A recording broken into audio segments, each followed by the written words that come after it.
నమస్తే అండి. సస్యధార యూట్యూబ్ ఛానల్‌కి స్వాగతం. ఈ రోజుటి వీడియోలో మనం అసలకి ఈ వట్టివేరు అంటే ఏమిటి? ఈ వట్టివేరుని ఎలా సాగు చేసుకోవాలి? ఈ వట్టివేరుని ఎలా మార్కెటింగ్ చేసుకోవాలి? అండ్ ఈ వట్టివేరు మార్కెట్‌లో నడుస్తున్నటువంటి ధర ఎంత? ఇవన్నీ కూడా మనం ఈ వీడియోలో క్లుప్తంగా తెలుసుకోబోతున్నాం. ఇప్పటివరకు మన ఛానల్‌ని సబ్స్క్రైబ్ చేసుకున్నట్లయితే వెంటనే సబ్స్క్రైబ్ చేసుకోండి. ఇప్పుడు మనం సబ్జెక్ట్‌లోకి వెళ్ళినట్లయితే భూమిని కాపాడే ఒక అద్భుత మొక్క అని చెప్పుకోవచ్చు ఈ వట్టివేరుని. ఈ వట్టివేరు ఒక్కసారి నాటితే సంవత్సరాల పాటు లాభం ఇస్తుంది. వట్టివేరు ఒక ప్రత్యేకమైన గడ్డి మొక్క. ఈ వట్టివేరు యొక్క ఏర్లు చాలా దూరం కూడా పాకుతాయన్నమాట దృఢంగా. భూమిలోకి చొచ్చుకొని వెళ్తాయి. ఈ మొక్క వేర్లు 3-4 మీటర్ల లోతు వరకు పెరుగుతాయన్నమాట.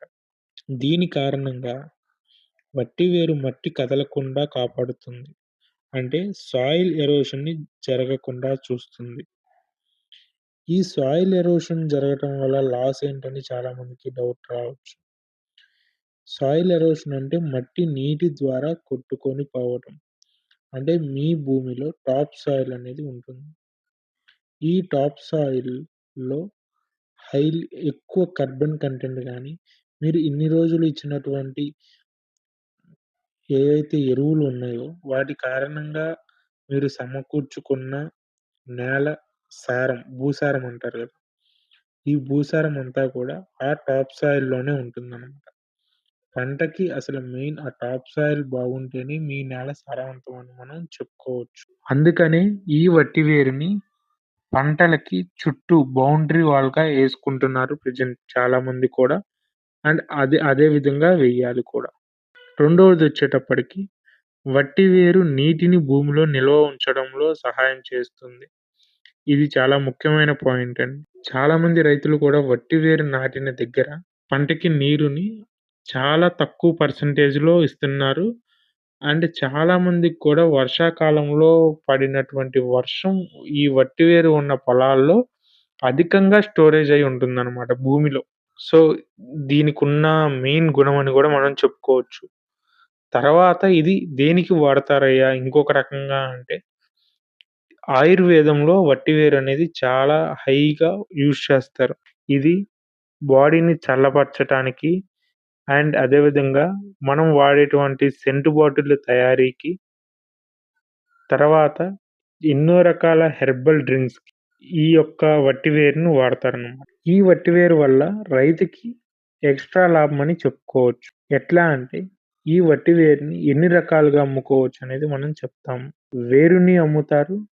అండ్ అదే విధంగా పైన ఏదైతే గడ్డి ఆకు ఉంటుందో, ఈ యొక్క ఆకుని మనం అమ్ముకోవచ్చు. వీటన్నిటిని గూడా హెర్బల్ కంపెనీస్ వాళ్ళు కొనుగోలు చేస్తారు. ఇది ఎలా పండించుకోవాలి? ఇది జూన్ నుంచి జూలై నెలల్లో ఒక్కొక్క మొక్కకి 1-1.5 అడుగు దూరంతో నాటుకోవాలి. దీనికి మెయింటెనెన్స్ కూడా చాలా తక్కువ. అండ్ దీనికి వాటర్ గూడా పెద్దగా అవసరం అనేది ఉండదు. అండ్ ఏ ఇతరితర మందులు కూడా మనం వాడాల్సిన అవసరం అనేది ఉండదు. ఇది వాడట ఇది వాడటం కారణంగా ఇతరితర కలుపు మొక్కలను కూడా మనం కంట్రోల్ చేసుకోవటానికి అవకాశం ఉంటుంది. అండ్ ఈ పంట కారణం వల్ల మెయిన్ పంట ఏదైతే ఉందో వాటికి ఎటువంటి నష్టం ఉండదు. అండ్ ఇది ఎక్కువ శాతం మనం గట్ల మీద యేసుకుంటే మనకి చాలా బెనిఫిట్ అన్నమాట. మన రైతులు చాలామంది కూడా ఈ యొక్క మొక్క గురించి తెలియక ఇన్ని రోజులు పెద్దగా పట్టించుకోలేదు కూడా. వట్టివేరు అనేది రైతులకు బంగారం అని కూడా చెప్పుకోవచ్చు మనం. వట్టివేరు అనేది అన్ని రకాల భూముల్లో కూడా ఇది పెరుగుతుంది. అంటే లోamy సాయిల్ లేదా శాండీ సాయిల్ లేదా రెడ్ సాయిల్ అంటే ఎర్రమట్టి, నల్లమట్టి ఏ మట్టిలోనైనా సరే బంకమట్టి ఇట్లా ఏ మట్టిలో అయినా సరే ఇది పెరుగుతుందనమాట. దీనికి సాయిల్ 6.5-8 ఉన్నా అంటే ఆల్కలైన్ ఉన్నా కూడా ఎటువంటి ఇబ్బందనేది ఉండదు. ఇది హై టెంపరేచర్‌లో గూడా పెరుగుతుంది. డ్రాఫ్ట్ కండిషన్ అంటే గడ్డు కాలం ఏదైతే నీరు లేని సమయంలో తట్టుకొని నిలబడుతుందనమాట.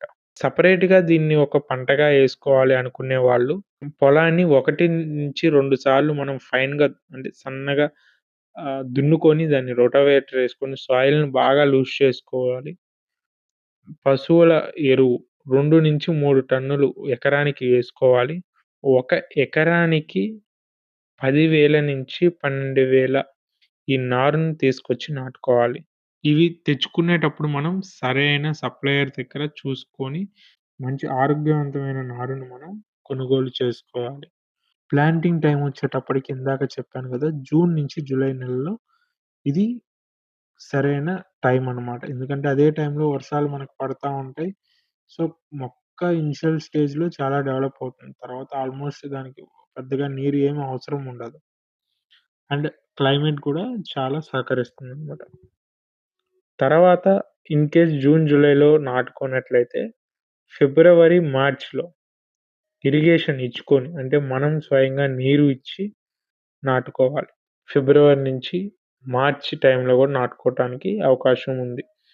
కాకపోతే అప్పుడు వర్షాలు పడవు కాబట్టి మనం నీరుని అందించాలి. అండ్ అదే విధంగా వర్మి కంపోస్ట్, జీవామృతం లాంటివి గనక మనకు అందుబాటులో ఉంటే వాడుకోవచ్చు. 2 నెలలకి ఒకసారి మనం కలుపు నివారణ చేసుకోవాలి. ఇది మనం అచ్చం ఇదే పంటకి గనక వెళ్ళినప్పుడైతే ఎంతో కొంత కలుపనేది వస్తుంది. మనం ఎవ్రీ 2 మంత్స్‌కొకసారి కలుపు తీసుకోవాలి.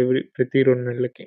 దీనికి కోతకొచ్చేటప్పటికి వట్టివేరు ఎప్పుడైనా సరే రూట్స్ మీరు నాటినాక 12-18 నెలల టైం వ్యవధిలో వేరుల్ని తో సహా ఈ మొక్కని మనం పీకాలన్నమాట. పీకి ఈ యొక్క వేర్లని మనం ఎండబెట్టేసుకొని లేదా కటింగ్ చేసినాక ఈలోపే మనం కంపెనీస్‌తో మాట్లాడుకొని లేదంటే ఎవరైనా కొనుగోలుదారులుంటే వాళ్ళతో మాట్లాడుకొని మనం డైరెక్ట్‌గా అమ్మేసుకోవచ్చు. ఈ రూట్స్ అనేవి మనం క్లీన్ చేసుకొని వాటిని డ్రై చేసుకొని అమ్మితే ఎన్ని రోజులైనా గూడా మన దగ్గర స్టోర్ చేసుకోవటానికి కూడా మనకి అవకాశం ఉంటుంది. రేట్ ఉన్నప్పుడు గూడా అమ్ముకోవచ్చు. దిగుబడొచ్చేటప్పటికి 15-20 క్వింటాలు. ఓన్లీ వేర్లు. 15-20 క్వింటాలు ఎకరానికి వేర్లు వరకు వస్తాయి. వీటి మనకి మార్కెట్ రేట్లు చూసుకున్నట్లయితే యావరేజ్‌గా లో క్వాలిటీ వచ్చేటప్పటికి 200-400 కేజీ రన్ అవుతుంది. మీడియం క్వాలిటీ వచ్చేటప్పటికి 400-800 రూపాయల కేజీ రన్ అవుతా ఉంది. హై క్వాలిటీ వచ్చేటప్పటికి అంటే అరోమాటిక్ రూట్స్ అంటాము. దీన్ని 800-1500 రూపాయల వరకు మార్కెట్‌లో రన్ అవుతా ఉంది. ఈ వీడియో గనుక మీకు నచ్చినట్లయితే మన వీడియోని లైక్, షేర్ మరియు సబ్స్క్రైబ్ చేసుకోవడం మర్చిపోమాకండి. అదే విధంగా మీ తోటి మిత్రులకు షేర్ చేయడం అసలు మర్చిపోవద్దు. మరిన్ని ఇన్ఫర్మేటివ్ వీడియోస్‌తో కలుద్దాం. ధన్యవాదములు.